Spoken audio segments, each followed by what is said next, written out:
너희 중에 싸움이 어디로부터 다툼이 어디로부터 나느냐? 너희 지체 중에서 싸우는 정욕으로부터 나는 것이 아니냐?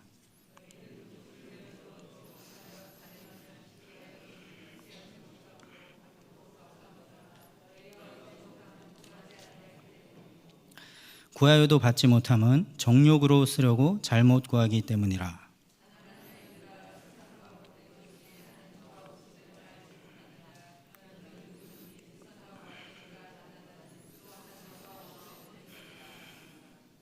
너희는 하나님이 우리 속에 거하게 하신 성령이 시기하기까지 사모한다 하신 말씀을 헛된 줄로 생각하느냐?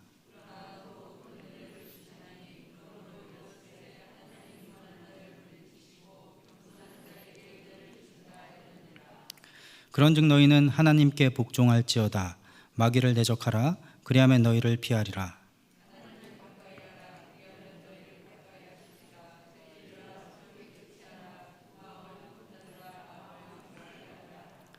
슬퍼하며 애통하며 울지어다. 너희 웃음을 애통으로 너희 즐거움을 근심으로 바꿀지어다. 주 앞에서 낮추라. 그리하면 주께서 너희를 높이시리라. 아멘. 예배를 사모하는 마음으로 수요예배에 나오신 여러분들을 진심으로 환영합니다. 그 마음을 하나님께서 받으시고 오늘도 예배 가운데 큰 은혜를 부어주시기를 소망합니다. 오늘은 저와 함께 영혼의 처방전이라는 제목으로 야고보서 4장의 말씀을 나누도록 하겠습니다. 여러분들 혹시 싸움 좋아하십니까? 시작부터 굉장히 황당한 질문이죠. 주먹 다짐이 됐건 말싸움이 됐건 어떠한 형태의 싸움이 됐건 간에 싸움을 좋아하는 사람은 없을 거라고 생각을 합니다. 더욱이 우리는 예수 그리스도를 우리의 구주로 믿어 구원받은 자들이기 때문에 더더욱 인간적인 혈기를 앞세운 싸움을 좋아할 수 없을 것입니다. 예수님의 가르침뿐만 아니라 예수님의 삶 자체가 인간적인 감정과 정욕을 앞세운 싸움과는 거리가 먼 삶이었기 때문이죠. 예수께서는 우리에게 누군가 내 오른편 뺨을 치거든 왼편도 돌려대라 말씀하셨고, 또 속옷을 달라 하는 자에게 겉옷까지도 주라 하셨으며 억지로 오리를 가게 하거든 심리까지도 동행하라 라고 말씀하셨습니다. 예수께서는 정말로 이러한 당신의 가르침대로 살아가셨습니다. 그래서 갖은 모욕과 고초를 당하시고 십자가에 못 박혀 죽는 그 순간까지도 자기를 향해 손가락질하고 욕하는 무리들에게 그 어떠한 변명조차도 하지 않으셨습니다. 그저 묵묵히 하나님의 뜻에 순종하여 죽임당하셨고 부활하셔서 마침내 믿는 모두를 구원해 내셨습니다. 때문에 예수님을 믿어 구원받은 우리는 예수님의 가르침을 우리의 삶 가운데 실제적으로 살아내야만 하는 자들입니다. 그런 의미에서 예수님을 믿는 자들이라면 더더욱 인간적인 정욕을 앞세운 싸움을 좋아할 수는 없을 것입니다. 우리가 예수님을 믿어 구원받은 그 순간부터 한없이 거룩하고 정결하게 하나님의 뜻대로만 살아가며 교회 공동체 안에서 어떠한 분열과 다툼도 없이 덕을 세워가며 아름다운 공동체를 이루어갈 수만 있다면 그것이 얼마나 좋을까요? 이러한 모습을 원치 않는 그리스도인은 단언컨대 단 한 사람도 없을 것이라고 생각합니다. 어느 누가 그리스도와 화평을 이루고 교회의 화평을 이루는 것을 원치 않을 수가 있겠습니까? 정말로 예수 그리스도를 참되게 믿어 구원받은 자들이라고 한다면 교회 공동체의 분열과 다툼을 결코 원하지 않을 것입니다.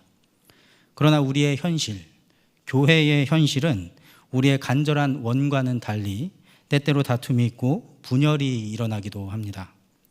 우리는 모두 불완전한 이 땅의 교회 공동체의 구성원으로서 때때로 성도 간에 서로가 서로에게 상처를 주고 상처를 받기도 하며 완전하지 못한 교회의 모습으로 살아갈 때가 많습니다.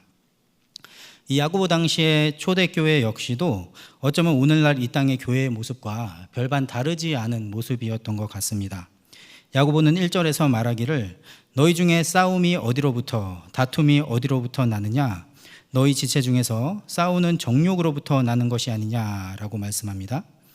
야고보는 교회 안에서의 싸움과 다툼이 일어나는 원인이 우리의 정욕 안에 있음을 분명하게 말씀하고 있습니다.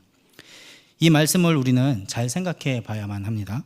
지금 야고보가 전한 이 말씀의 무게 중심이 어디에 있는지를 살펴보아야만 할 거예요. 싸움과 다툼이 문제일 걸까요? 아니면 싸우는 정욕이 문제인 걸까요? 싸움과 다툼은 정욕의 결과로서 일어난 일입니다. 정욕을 품었더니 싸움과 다툼이 일어나더라라는 거예요. 그렇다면 교회 공동체가 싸우지 않기 위해서는 무엇을 해야 할까요? 정욕을 물리쳐야만 합니다. 싸움과 다툼의 원인이 바로 인간적인 정욕에 있는 것이니까 이 정욕을 물리치면은 싸울 일이 일어나지 않을 거라는 말과도 같습니다.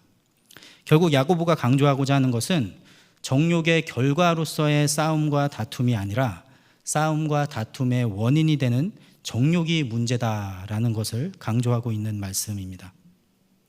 정욕은 자기 유익을 위한 억제되지 않는 욕망을 말합니다. 나의 유익을 위해 끊임없이 분출되는 무절제한 욕망인 것이죠.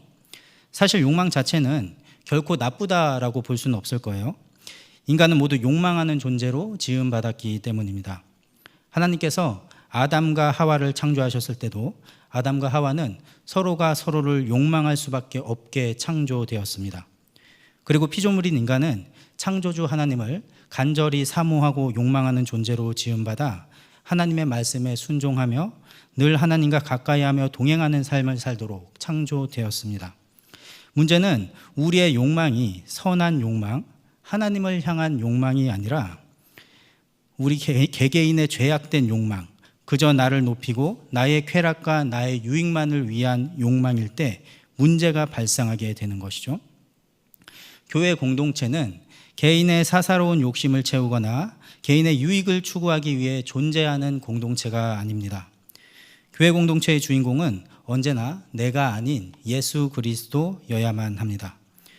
교회의 머리 되신 예수님을 위하여 교회의 각 지체들인 개개인의 성도가 하나 되어 예수님의 말씀에 순종하며 하나님 나라의 지경을 확장해 가는 것, 이것이 바로 교회의 존재 이유입니다.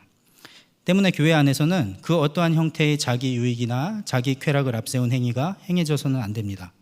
설령 그것이 거룩해 보이는 종교적인 행위로 포장되어 잠깐 사람의 눈은 속일 수 있는 것처럼 보일지는 몰라도 결국 그 행위의 동기는 자기를 높이고 자기 유익을 구하고자 하는 정욕으로부터 비롯된 것이기 때문에 결국에는 드러날 수밖에 없고 싸움과 다툼이 일어날 수밖에 없는 것이죠. 야고보는 교회 공동체 안에서 일어나는 싸움과 다툼이 자기를 높이고자 하는 마음, 자기 쾌락과 자기 유익을 우선시하는 정욕 때문임을 분명하게 말씀하고 있습니다. 하나님의 의를 드러내고 하나님의 영광을 드러내야 하는 교회 안에서 자기 의와 자기 영광을 드러내고자 하는 마음으로 신앙생활을 하니 필연적으로 싸움이 일어날 수밖에 없게 됩니다. 사실 신앙생활을 하면서도 이렇게 자기를 높이거나 자기 유익을 추구하는 행위로부터 자유할 수 있는 그리스도인은 아마도 한 사람도 없을 거라고 생각합니다. 오늘 이 자리에 특별히 주일도 아님에도 하나님을 사모하는 마음으로 또 예배를 사모하는 마음으로 교회에 나와 예배의 자리를 지키고 있는 여러분들의 마음 가운데에는 하나님을 위해 살고자 하는 선하고 거룩한 욕망이 있다고 저는 분명하게 확신을 합니다. 우리는 모두 그런 선하고 거룩한 욕망이 있는 자들이에요. 그러나 그토록이나 선하고 거룩한 욕망이 있는 우리가 동시에 자기를 높이고 자기 유익을 추구하는 악한 욕망 역시 품을 수 있다라는 것이 문제입니다. 우리는 너무나도 쉽게 두 마음을 품을 수 있는 자들이기에 오늘 야고보가 지적하는 이 문제는 우리 교회 공동체 안에서도 실제적이고도 그리고 끊임없이 일어날 수밖에 없는 문제이기도 합니다. 그러나 우리는 잘못된 방향으로 나아가고 있는 성도 개인이나 교회 공동체를 향해서 단순히 신앙의 모범 답안을 제시하면서 이렇게 살면 되는데 왜 그렇게 살지 못하느냐라고 책망한다고 해서 그 모든 것이 쉽게 고쳐지지는 않을 것입니다. 만약에 그것이 가능했다면 성경에 기록된 숱한 인간의 범죄들은 어째서 끊어지지 않고 거듭거듭 일어난 것인지 도저히 설명할 길이 없어요. 혹시나 이것에 대해서 부인하며 인간은 하나님의 말씀이면 쉽사리 교정되고 변화될 수 있는 존재라고 주장하는 사람이 있다면 그 사람은 인간 내면의 복잡 미묘함을 간과하거나 과소평가하는 것뿐만 아니라 성경 말씀 역시도 깊이 있게 상고해보지 못한 사람이 분명할 것입니다. 인간의 마음이 작용하는 메커니즘이라는 것은 결코 쉽게 파악이 가능한 간단한 구조가 아닙니다. 그만큼 인간은 고등한 존재이기 때문이죠. 인간은 먹을 것을 주면 좋아하고 이름을 불러주며 쓰다듬어 주면 좋아하며 배를 까디집는 우리의 반려동물과 같은 단순한 내면을 가진 동물이 아닙니다. 기계만 하더라도 단순 작업을 할 수 있는 기계와 복잡한 작업을 할 수 있는 기계의 내부 구조는 차원이 다르죠. 여러분들도 아마 한 번쯤은 경험해 본 적이 있으실 텐데요. 요즘 자판기는 조금은 진화를 하긴 했지만 옛날 음료수 자판기 같은 경우는 돈을 넣고 음료수 버튼을 눌렀는데도 음료가 나오지 않는 경우가 종종 있었습니다. 그럴 때 가장 효과적인 방법이 하나 있죠. 자판기를 주먹으로 한 대 세게 쳐주거나 발로 한 대 차주면 먹통이었던 그 자판기가 금세 정상이 되어 음료를 뱉어냅니다. 이는 단순한 구조의 기계이기 때문에 가능한 것이죠. 반면에 기상청에서 쓰는 날씨를 계산하는 복잡한 슈퍼컴퓨터가 망가졌는데 이를 고치겠다고 그것을 주먹으로 한 대 세게 친다라고 한번 생각을 해보십시오. 그 슈퍼컴퓨터가 과연 고쳐지겠습니까? 절대로 그럴 수 없다라는 것입니다. 복잡한 만큼 더 많은 일을 할 수 있는 것이 바로 기계이고 그리고 인간 역시 마찬가지입니다. 인간의 내면은 동전을 넣고 버튼을 누르면 음료를 뱉어내는 자판기같이 단순한 구조로 이루어져 있지 않습니다. 지구상에 존재하는 그 어떤 동물도 그리고 그 어떤 기계도 인간만큼 견고하고 인간만큼 복잡하며 인간만큼 섬세한 그러한 신체 구조와 마음 구조를 가지고 있는 것은 없습니다. 이것은 무슨 의미인가 하면은 인간은 그 어떠한 존재들보다도 하나님의 뜻에 더 합하게 잘 살아갈 수 있는 능력이 있는 자들이다라는 것을 분명하게 우리에게 알려주고 있는 뜻입니다. 그러한 인간을 향해 조작난 자판기를 세게 한 대 치는 것과 같은 단순한 충격 요법을 가한다고 해서 하나님을 거슬러 반역한 인간을 쉽사리 하나님께 돌이키게 할 수는 없는 것이죠. 그만큼 인간은 복잡 미묘한 존재입니다. 성경은 이에 대해서도 분명하게 증언하고 있습니다.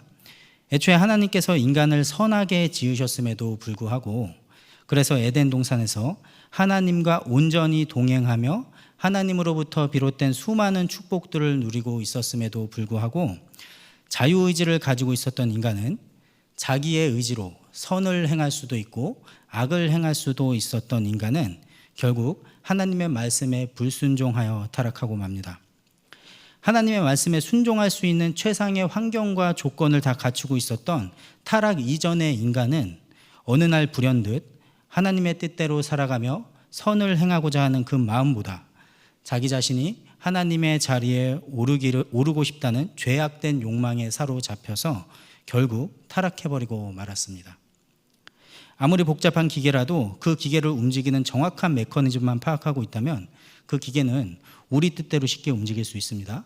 그러나 인간의 마음은 그렇지가 못하다라는 것을 이 최초의 타락 이야기를 통해서 성경은 우리에게 알려주고 있습니다. 사도 바울 역시도 인간 내면의 복잡 미묘함에 대해 로마서 7장에서 분명하게 말씀하고 있습니다.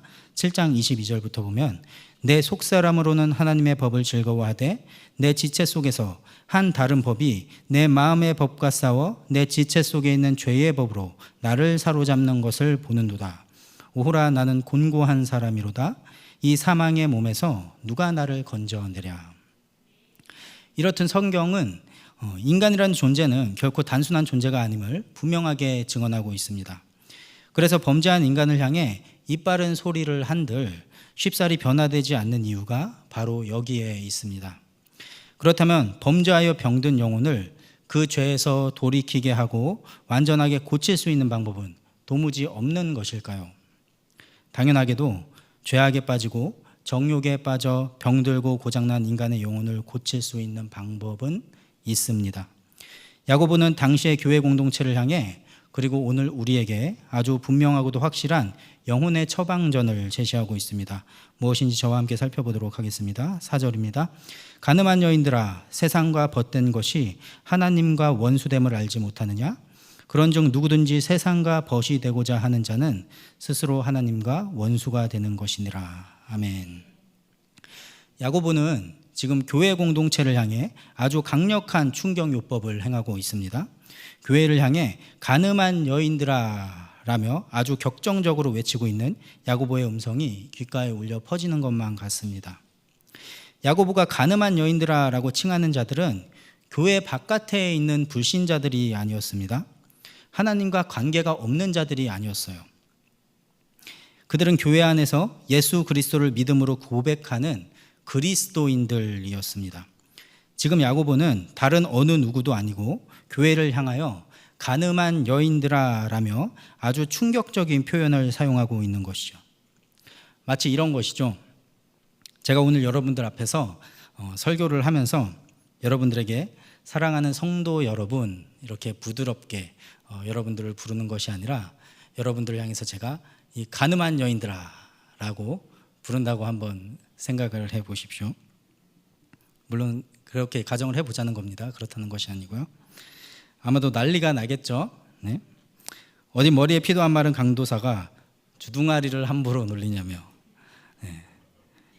그렇게 아주 그냥 교회가 뒤집어지고 난리가 날 것입니다. 그리고 저는 이후로 설교권이 박탈당할 수도 있을 것이고 또 그리고 어쩌면 교회에서 쫓겨날지도 모를 일이죠. 이렇듯 지금 야고보가 교회를 향해 외친 가늠한 여인들아 라는 이 표현은 정말로 충격적인 표현이에요. 이것은 당시 그리스도인들의 정체성을 뒤흔들 정도의 아주 강력한 표현이었습니다. 가늠한 여인이라는 이 한마디로 이 편지의 메시지를 듣는 자들은 자기의 정체성에 대해서 아주 심각한 고민을 하지 않을 수 없었을 것입니다. 그리스도인에게 있어서, 아니 그리스도인을 떠나서 인간에게 있어서 자기의 정체성을 뒤흔드는 것만큼 자기 존재를 위협하는 것도 없을 것입니다. 그런데 다른 사람들도 아니고 그리스도인입니다. 예수를 주로 고백하며 예수님의 제자된 삶을 살아가야 하는, 누구보다도 거룩하고 정결한 삶을 살아가야 하는 교회 안의 성도들을 향하여 가늠한 여인들아 라며 자신들이 스스로 규정해 놓은 정체성과는 전혀 다른 이름으로 자신들을 향해 외치고 있는 야고보의 편지를 읽었을 때 이들이 받았을 충격은 어떠했을까요? 이 충격은 단순히 고장난 자판기를 주먹으로 내리치는 정도의 충격이 아니라 박동이 멈춘 심장을 소생시키는, 생명을 살리는 심장 충격기와도 같은 아주 강력한 책망의 말씀으로 다가왔을 것입니다. 정신이 번쩍 들었을 거예요. 간음이라는 말 자체가 결혼을 전제하고 있는 말이기 때문에 당시 그리스도인들은 신랑된 그리스도와 결혼한 신부된 교회로서의 자신들의 위치를 자각하고 그 정결해야 할 결혼관계를 깨트리고 부정을 저지른 자신들의 모습을 돌아보게 되었을 것입니다. 야고보는 이어서 말하기를 세상과 벗된 것이 하나님과 원수됨을 알지 못하느냐, 그런즉 누구든지 세상과 벗이 되고자 하는 자는 스스로 하나님과 원수되는 것이니라.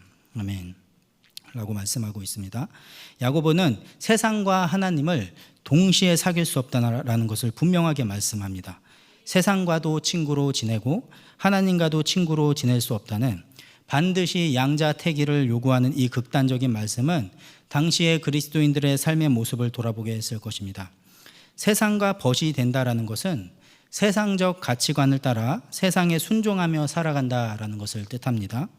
다시 말해서 야고보가 1절에서 말씀한 교회의 다툼의 원인인 정욕, 즉 자기를 높이고 자기 유익과 쾌락을 욕망하며 그것을 추구하는 삶이 곧 세상과 벗된 삶이며 하나님과 원수된 삶이라는 것이죠.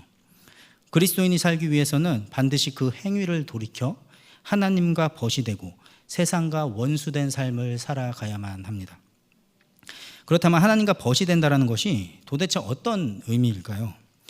벗이라는 말은 친구를 의미하는 말인데 하나님과 벗이 된다, 하나님과 친구가 된다라는 것이 어떤 의미인지 우리는 살펴볼 필요가 있을 것입니다.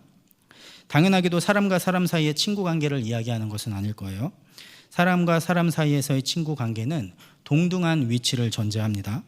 한 사람이 갑의 위치에 있고 또 다른 한 사람이 을의 위치에 있다면 그것은 결코 건강한 친구 관계라고 할 수 없을 거예요.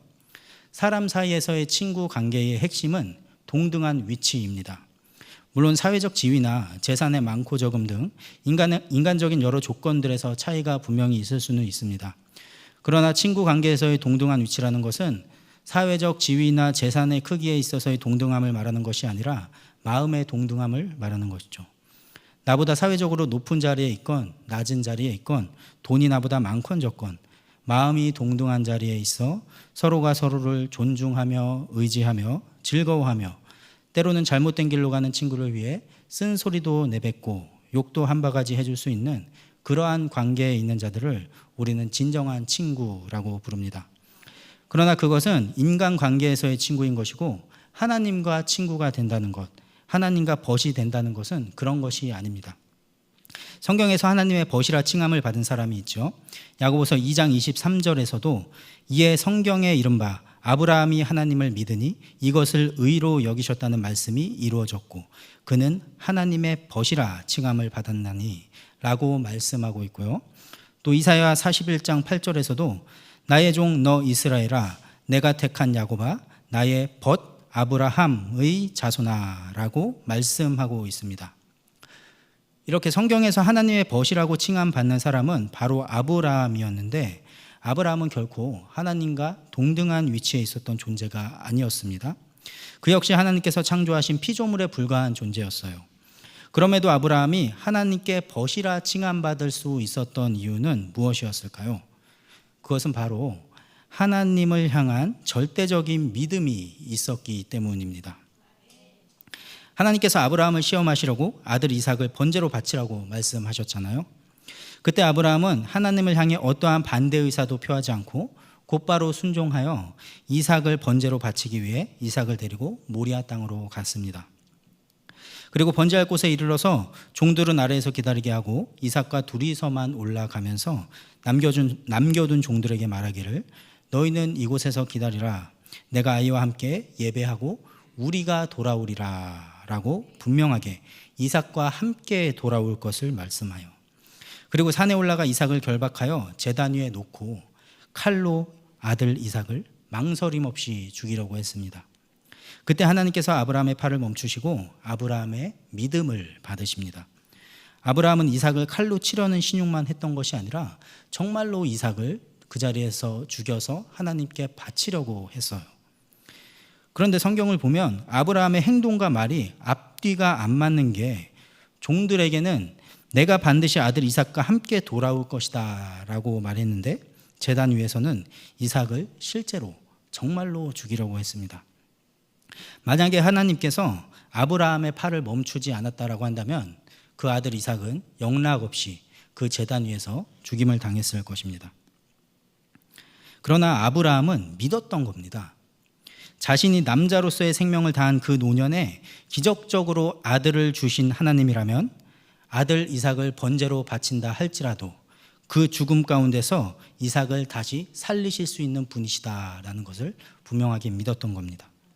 그 믿음이 있었기 때문에 종들에게 내가 이삭과 함께 돌아올 것이다 라고 말해놓고 정말로 이삭을 죽여 번제로 바치고자 결단할 수 있었던 것이죠. 자신의 분신과도 같은 사랑하는 아들을 죽일 수도 있을 정도로 하나님을 향한 믿음이 굳건했던 자가 아브라함이었어요. 아브라함에게 있어서 이삭을 바친 이 행위는 단순히 아들을 내어주는 것뿐만 아니라 자기 자신을 하나님 앞에 내어드리는 것과 같은 의미였습니다. 자신의 분신과도 같은 너무나도 사랑하는 아들을 번제로 드린다는 것은 곧 자기 자신의 죽음을 의미하기도 했던 겁니다. 그리고 더 나아가 이는 신약의 예수 그리스도의 죽음과 부활을 예표하는 대표적인 사건이기도 합니다.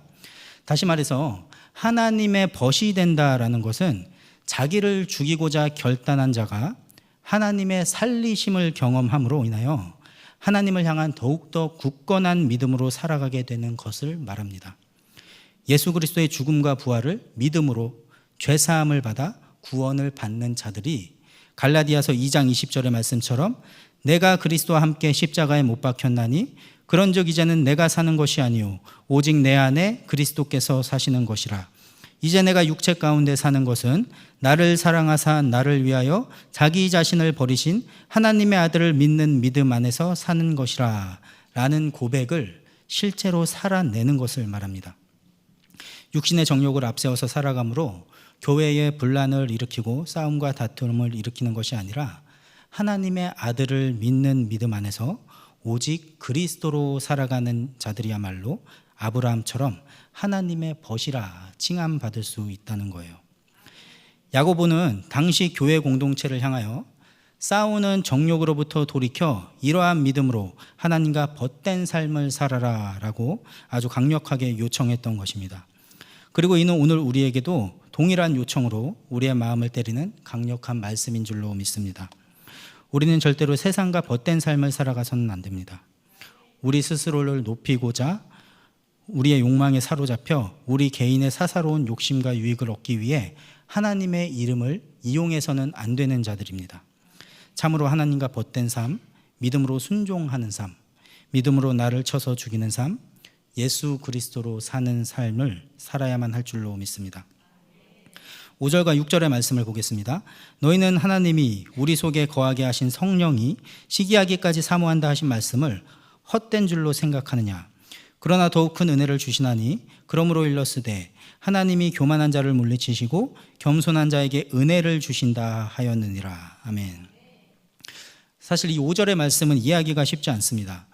헬라어 원어상으로도 문법적으로 굉장히 난해한 구절이면서도 한글 성경에 번역에 오류가 있는 구절이라 한글 성경만 놓고 보면 도무지 이해가 되지 않는 구절이에요. 일단은 잘못 번역된 부분을 바로잡고 그리고 4절과 6절의 앞뒤 문장들과 연결하여 문맥상의 의미를 파악해야 좀 더 제대로 된 의미를 파악할 수 있는데요. 5절에서 성령으로 번역된 헬라어 푸뉴마는 성령으로도 번역할 수 있지만 사람의 영으로도 번역할 수 있는 단어입니다.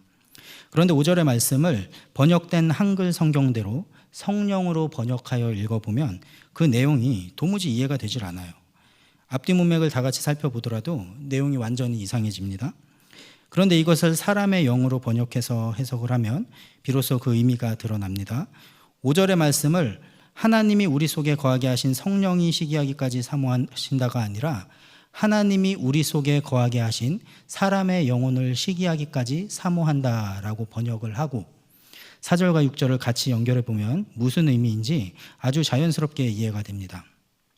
4절에서 야고보는 하나님과 벗이 되지 않고 세상과 벗된 교회 공동체를 향하여 간음한 여인들이라며 아주 강력하게 책망을 했습니다. 우리는 모두 하나님과 벗된 자들이 되어야만 해요. 그런 우리가 만약에 여전히 하나님과 벗되지 않고 세상과 벗되어 살아간다면 5절에서 말씀하는 것처럼 하나님께서는 우리 속에 거하게 하신 사람의 영을, 세상과 벗된 사람의 영을 시기하기까지 사모하신다, 이 말씀이에요. 다시 말하면 우리 하나님은 사랑하는 자기 백성이 세상을 벗삼고 우상을 섬기는 것을 극도로 싫어하시는, 구약의 표현을 빌리자면 질투하시는 하나님이시다라는 것을 나타내고 있는 것이죠. 우리의 영혼이 계속해서 세상을 향하여 있다면 우리 하나님께서는 질투하시며 진노하실 것이다 라는 거예요. 그만큼 하나님께서는 우리를 사랑하시는 분이신데 그 하나님의 사랑하심을 멸시하지 말 것을 말씀하고 있는 구절입니다. 그리고 이어서 6절과 연결을 해서 이 말씀을 이해하기 쉽게 풀어서 설명을 해보자면 이겁니다. 우리 하나님은 세상과 벗삼는 너희들을 질투하시기까지 너희를 사랑하시며 진노하시는 하나님이시라는 말씀을 헛된 줄로 생각하느냐. 여전히 하나님의 질투와 진노를 가벼이 여기며 하나님의 사랑을 멸시하며 세상과 벗되어 사는 자들아, 우리 하나님의 말씀이 헛된 줄로 착각하고 있는 너희들아. 여기서 반전이 일어납니다. 그럼에도 너희에게 더욱 큰 은혜를 주시나니 하나님이 교만한 자를 물리치시고 겸손한 자에게 은혜를 주신다 하였느니라 라는 뜻입니다. 여전히 죄악 가운데 있는 교회를 향해 더 큰 은혜를 주시겠다라며 교만한 자를 물리치시고 겸손한 자에게 은혜를 주신다라는 이 말씀은 용서받을 자격이 없는 죄악된 자들에게 하나님께서 회개의 기회를 주시겠다라는 말씀입니다. 회개할 수 있는 기회가 주어진다는 것만큼 죄인들에게 큰 은혜가 어디에 있겠습니까? 만약에 하나님께서 회개할 기회조차 주시지 않는다면 죄인들은 결코 구원받을 방도가 없을 것입니다. 그러나 하나님께서 세상과 벗삼아 살아가고 있는 우리를 향해 질투하시면서도 회개하고 돌이킬 수 있도록 기회를 주시는 은혜의 하나님이시라는 것을 성경은 말씀하고 있습니다. 하나님께서는 우리에게 분명한 회개의 기회를 주십니다. 우리는 그 주어진 시간을 잘 활용해서 정말로 온전히 회개하고 하나님께로 돌이킬 수 있어야만 합니다. 하나님께서 허락하신 이 은혜의 시간에 우리가 반드시 행해야 할 것이 있습니다. 그것이 무엇인지 7절에서부터 말씀하고 있는데요. 7절부터 읽겠습니다. 그런즉 너희는 하나님께 복종할지어다. 마귀를 대적하라. 그리하면 너희를 피하리라. 하나님을 가까이 하라. 그리하면 너희를 가까이 하시리라. 죄인들아 손을 깨끗이 하라. 두 마음을 품은 자들아 마음을 성결하게 하라. 슬퍼하며 애통하며 울지어다. 너희 웃음을 애통으로 너희 즐거움을 근심으로 바꿀지어다. 주 앞에서 낮추라. 그리하면 주께서 너희를 높이시리라. 아멘. 여러 가지 많은 말들이 있지만 핵심을 요약해 보면 두 가지입니다. 하나님께 복종하라는 것과 하나님 앞에서 자기를 낮추고 겸손히 행하라는 것. 이 두 가지입니다. 복종과 겸손. 이는 세상과 벗되어 자기를 높이고 자기 유익만을 구하고자 하는 자들에게는 너무나도 어려운 일입니다. 하나님께서 은혜를 주셔서 우리가 너무나도 쉽게 하나님께 복종할 수 있게 되고 정말로 너무도 쉽게 하나님의 일에 하나님 앞에 자기를 낮추고 겸손해질 수만 있다면 얼마나 좋을까요? 만약에 그렇다면 우리는 그것이야말로 정말로 큰 은혜라며 하나님을 찬양하고 하나님의 이름을 높일 수도 있을 것입니다. 그러나 실제 우리의 삶 가운데 그런 기적은 좀처럼 일어나지 않습니다.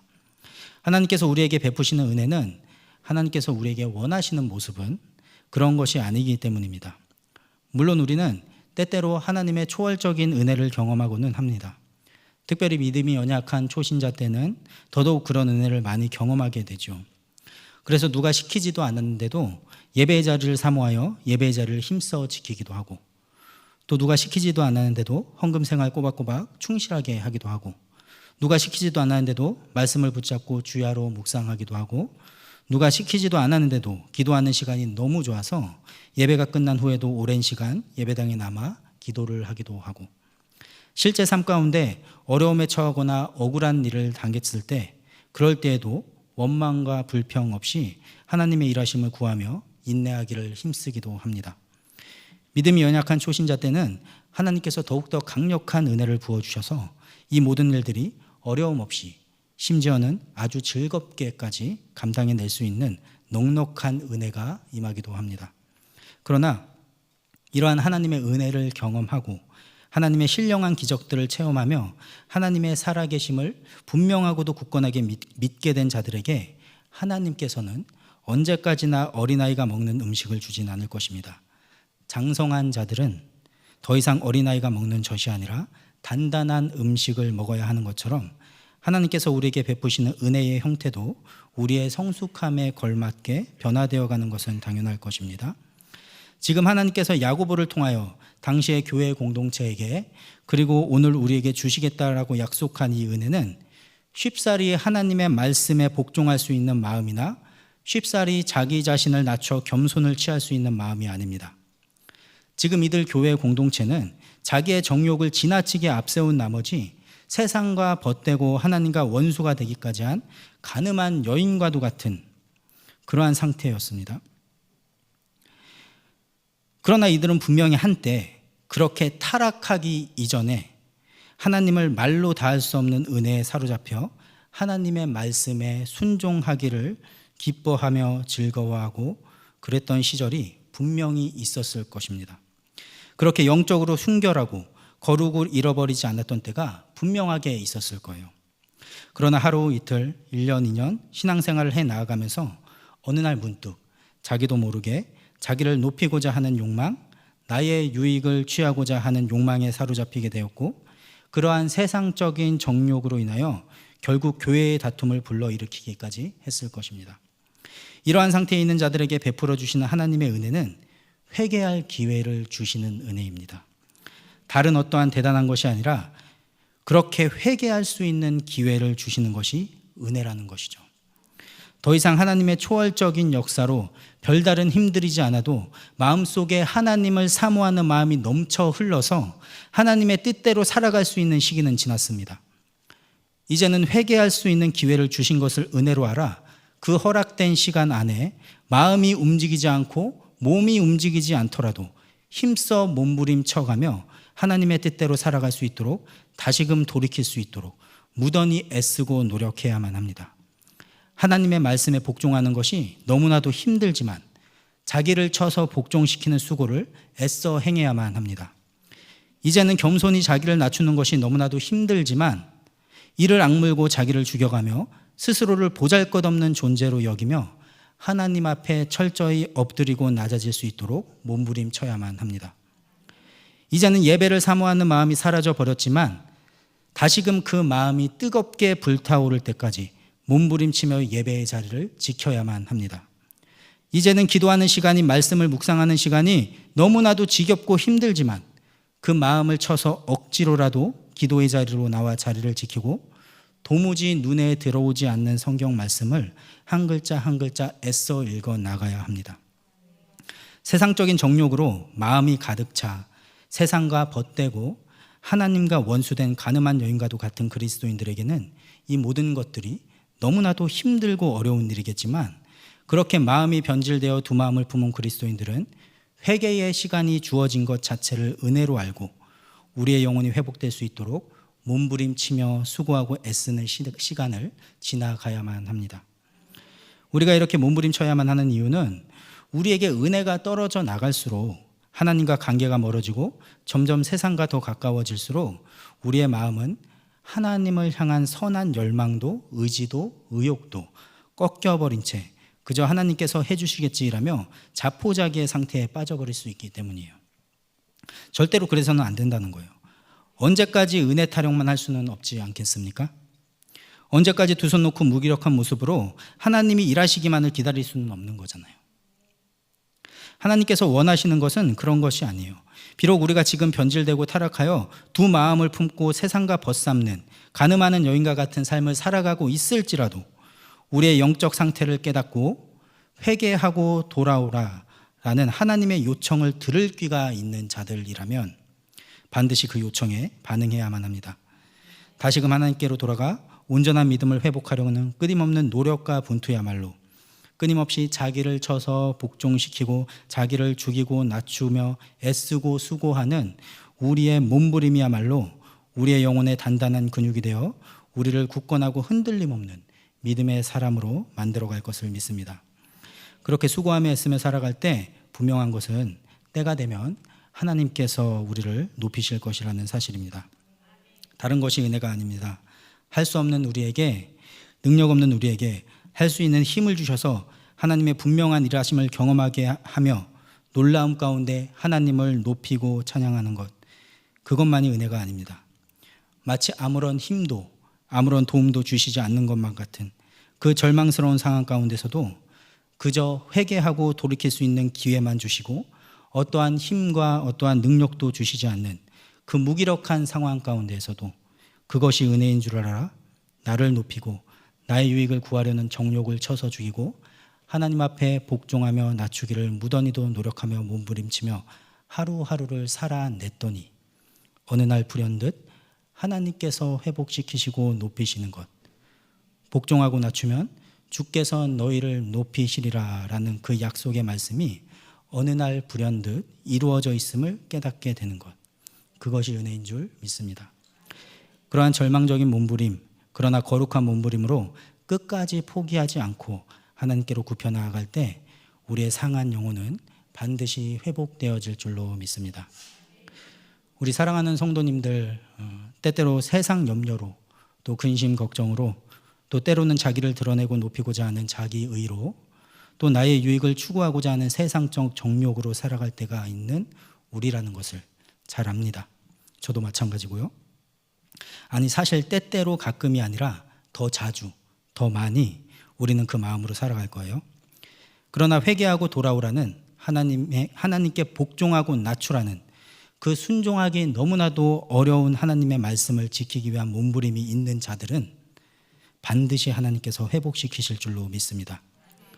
도무지 마음이 움직여지지 않을지라도 하루하루 의지적으로 더 기도하고 더 말씀 보고 더 예배의 자리를 지켜 하나님과 가까이 하며 살아갈 때 그 회복의 은혜를 경험할 수 있는 저와 여러분들이 될 수 있을 줄 믿습니다.